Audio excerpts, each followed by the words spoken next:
welcome back to the Zero Hour. You know, we're constantly being told in Washington that we don't have enough money for projects that the American people need, but apparently we have enough money for the F-35 fighter jet.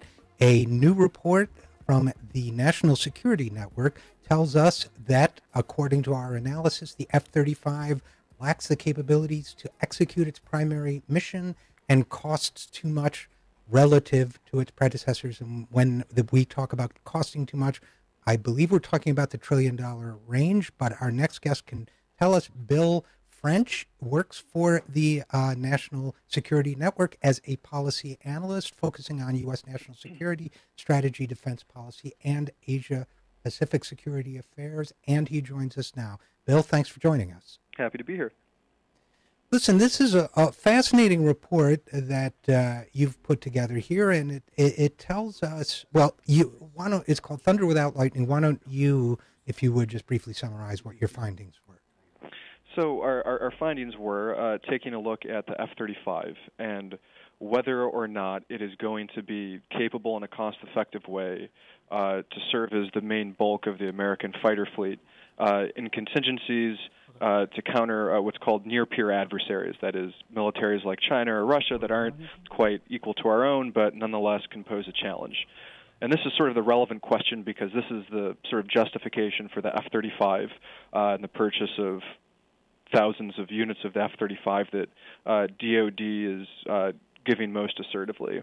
So let me just stop you for a second. So for our folks that may know less about this, so the Department of Defense, DoD, is saying we need this F-35 because there are armies out there that are, and air forces that are close in capacity to our own, and we have a need which in that area, which the F-35 will fill, right? That's right.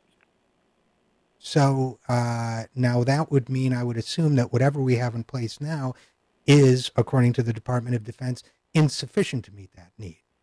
That's right. And do we believe, I guess my first question for you is, how does the F-35, from what we know of it, stack up against what we've got there now for precisely that purpose? Well, there's sort of four conclusions, and I'll give you the short version Sure. to answer that question.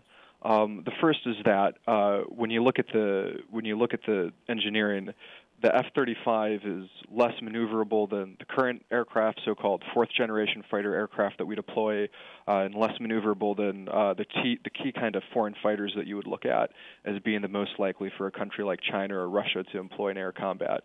Being less maneuverable obviously severely handicaps the ability of a fighter to win in what's called within visual range engagements, or otherwise known as dogfights.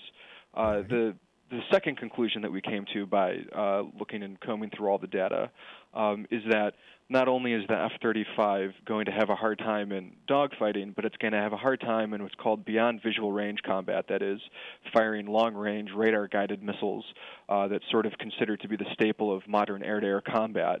There's a number of reasons for that, but the biggest one is because, number one, our missiles are not that effective.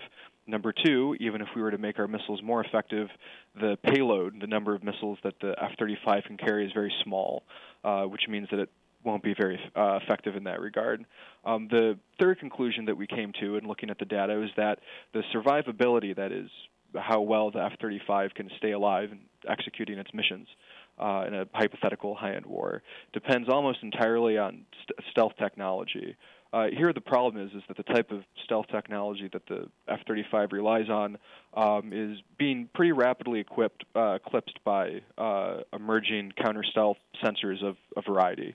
And then the final conclusion that we came to is that when you look at the type of wars that DoD is talking about here, especially, sort of a doomsday scenario of some sort of war against China, the geographic expansiveness of the region of the Western Pacific Theater of Operations is so large that an aircraft that's shorter in range, like the F-35, is going to have a lot of difficulty operating. So those are the basic conclusions. In other words, the aircraft doesn't seem very well matched to execute these missions against near-peer adversaries, despite costing 3 to 9 times more than the current aircraft that we have. Is there any? My mind is boggling as we talk about this. We're speaking with Bill French of the National Security Network. Is there any? Because you're telling me it's less maneuverable, so it's bad in a dogfight. Its missiles are not very good, and it can't carry very many of them. Hmm. It is not. It is based on a stealth technology, using that to protect itself, which is rapidly becoming obsolete because of Hmm. new developments in anti-stealth technology. And it doesn't have the kind of range you would need for the kind of war it could conceivably be built for in the first place. So, but it does cost a lot more. Hmm. So, I guess what I'm getting at is there anything good about this plane? Well, I mean, I think I would say two things to be my own critic. Mm-hmm. You could say, for instance, that while it is short range, its range is slightly greater than some, but not all, of the aircraft it's going to replace. That's a very small point. Another point is that it isn't that its stealth technology will be utterly useless. It's just that it won't provide anywhere approaching the kind of survivability that I think its designers originally assumed. So what were thought to be, I think, particularly with stealth advantages that the aircraft have, which were meant to be decisive, I think are turning out to be quite modest. There is an argument that I think an F-35 advocate would make, and they do make.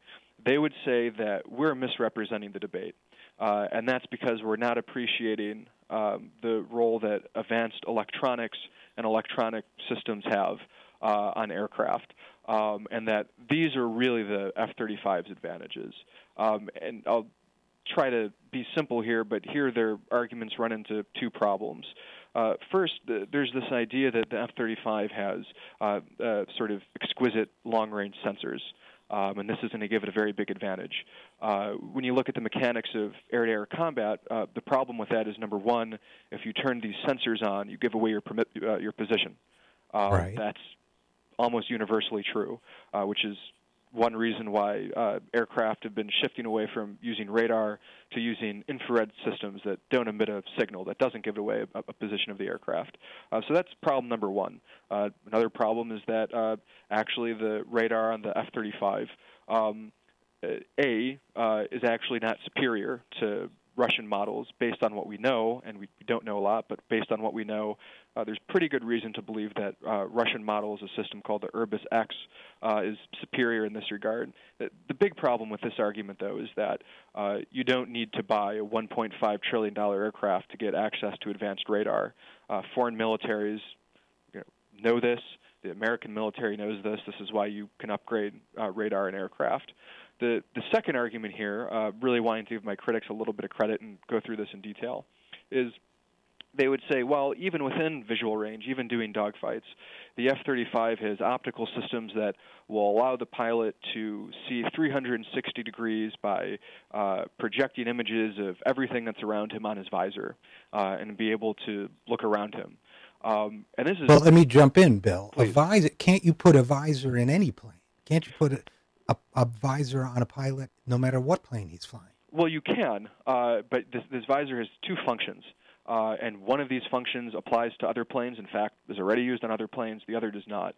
One is that this visor allows the pilot to look at a target and to lock a missile onto it. That's a capability that we already have on F-16s, F-15s, Right. aircraft that the F-35 will replace or serve alongside of. So there you're absolutely right. But in terms of this capability of the visor having image feed that's projected on it that shows what's around the aircraft, 360 degrees. There you need a specialized camera system placed around the aircraft to do that, which would be difficult to put on current aircraft. The problem with this is that it doesn't work. Not only is it of poor resolution, not only do fighter pilots have a hard time relying on this during air-to-air engagements, according to comments that they've made, but the thing is, it turns out this is a high-tech solution that doesn't work for a low-tech problem, which is the canopy of the F-35, the glass the pilot looks through, is very restrictive. You have a hard time looking through it. And the theory was, well, you could just look through the walls of the airplane, so it wouldn't matter. The problem is, however, is that the helmet is too bulky to allow the pilot to physically maneuver his head to do things like look behind him. So in other words, the high-tech solution got in the way of, basic pilot functions such as turning one's neck to check, whatever's on your 6 o'clock. Okay, so this is where, and we're talking with Bill French on the Zero Hour of the National Security Network about the new F-35. This is where I got to say, look, I've got to get a little folksy here. I have a friend named Mary who makes clothing. And before she introduces a new clothing line, she had somebody try it on to see if they can move their arms and so on. We're talking about a $1.5 trillion aircraft, where it seems to me that's the most rudimentary form of testing imaginable. And why on earth would we, I could speculate, but why, in your opinion, would we commit to an airplane when one of its vital pieces of technology hasn't met the simple test of, is it something pilots can comfortably use? Well, so the technical term for this is called concurrent production, which is that instead of testing the aircraft, making sure it works before you sort of sign on the dotted line, instead of doing that, under concurrent production, you begin to produce the aircraft in limited numbers before you've tested it. So it's sort of a pre-commitment commitment, which has a number of problems, such as the early aircraft that you produce later have to be re-engineered to meet the final version that you're putting out, which costs additional billions of dollars, and you run into these types of problems. But as for why this concurrent production strategy was selected, I think the reason that Lockheed Martin, the main contractor of the aircraft, would state was that it was necessary for them to gain the type of manufacturing expertise so they could ultimately bring unit costs down, which is, they wanted more practice in building this aircraft before we got into full-rate production, so it cost us less because of the skills that they would be using. I don't think there's any serious reason to believe that. I've got to say, the actual reason is that they wanted to jump the gun. They wanted to make the aircraft too big to fail. They wanted to make the aircraft something that we had already invested in. So if anybody talked about alternatives, or if anybody talked about canceling the aircraft, then they can say, well, hey, you already have all these sunk costs. You don't want to waste these billions of dollars that we've already put in developing this fighter fleet. Thank you. That makes absolute sense to me, Bill French. And I was going to, because of course any person with common sense can think of all sorts of scenarios, mock-ups of the cockpit, mock-ups of the hardware, and infinite almost. So, okay, so here's the situation as I understand it. We have these F-35s, current plans. We're supposed to build nearly 2,500 of them to replace most of what you've described as the fourth generation fighter and attack aircraft, and I assume that includes the F-16 and the A-10s and all that stuff, A-10s and all that. So if that's the case, where are we now, and what do you hope your report does in terms of bringing some sanity to this process, and I would assume especially congressional oversight? So we're actually right now in a potentially historic period with respect to the F-35, which, as you've said, it's not just a military gizmo. You're talking about $1.5 trillion commitment. So there's some other things that you could do with that money.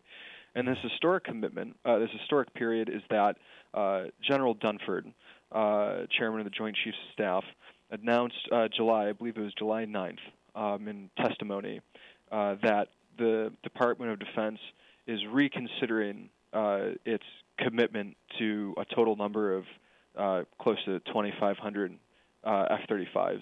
In other words, they're thinking potentially about buying fewer. So this provides an opportunity, especially in Congress, to ask the basic question, which is, does this aircraft succeed in the mission that it's been given at a reasonable cost in such a way that is an efficient use of resources to compete with near-peer military organizations around the world, People's Liberation Army, Armed Forces of the Russian Federation, and so on. That's the most basic opportunity we have. Now, if we were even more serious, we would ask a deeper question, which is how big of a priority is it to prepare for these categories of war to begin with, against near-peer competitors, and are we investing too much resources overall in that capability? Much less is the F-35 the right aircraft to do that. This paper, we didn't get into the second question. I would hope that citizens would ask the second question, but we focused just on the first. And I hope we would also get to the question, even if someone believes that to be true, that we need this technology, what are we getting for $1.5 trillion that's better or even equivalent to what we got now? And unfortunately, we can't explore all those side issues as well. But Bill French of the National Security Network, thanks so much for writing this very important report, and thanks for coming on the program. Happy to be here.